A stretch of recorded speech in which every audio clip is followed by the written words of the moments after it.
Chaikhana, Sacred Poetry from Around the World, with Ivan M. Granger.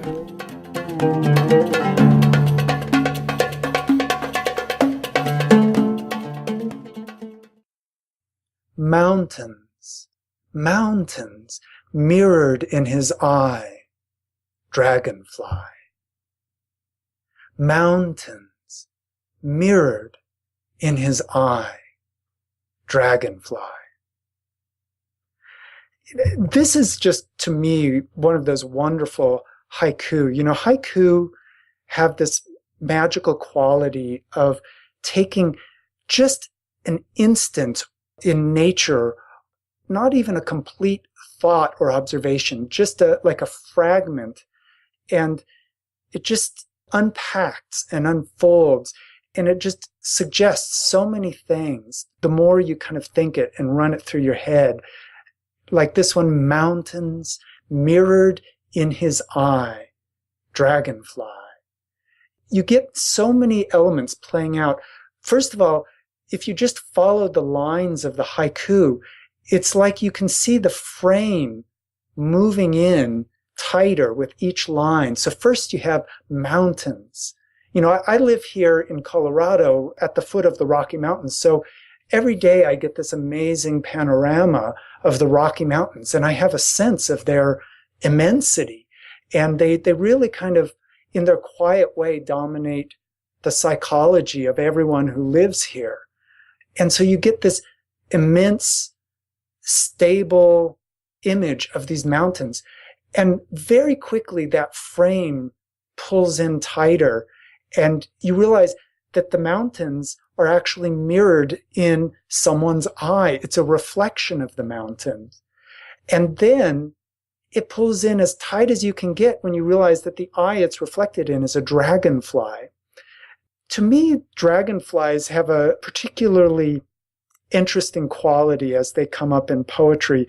It's a common animal to appear in, especially a lot of Japanese haiku, where I'm not sure it's fair to say that these poets intend the firefly to represent A, B, or C, but they tend to use them in a way that suggests something about the meditator's mind.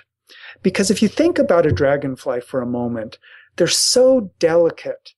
You know, if you picture a dragonfly on a warm summer's day, the way it darts around in the air, it's ephemeral, it's intangible, it's seemingly impossible to catch, like the normal mind during its busy, frantic activity, jumping this way and that, and never quite still. But then all of a sudden that dragonfly will just come to a halt mid-air, where it's just hovering there. And it's so still, even though it's flying, it's just so perfectly still. And it's like the mind when it comes to rest in deep meditation.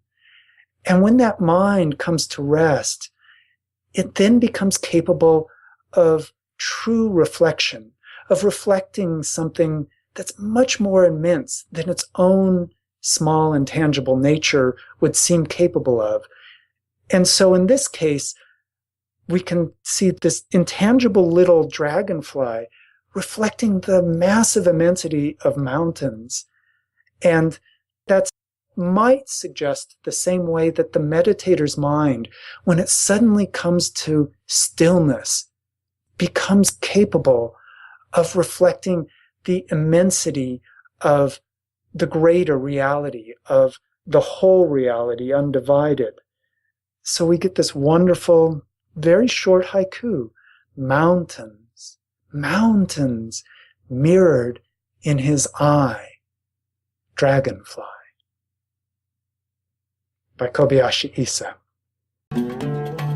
Visit the Poetry Chaikhana online at poetry-chaikhana.com. That's poetry-chaikhana.com. Come and explore the poetry of mystics, poets, and saints from around the world. You'll also find a forum, an e-card gallery, and more. Our theme music is by the Yuval Ron Ensemble from the Under the Olive Tree CD, available through the Poetry Chaikhana website. The Poetry Chaikhana is supported by you through your membership and your purchase of books and CDs from our website. Thank you for your ongoing support.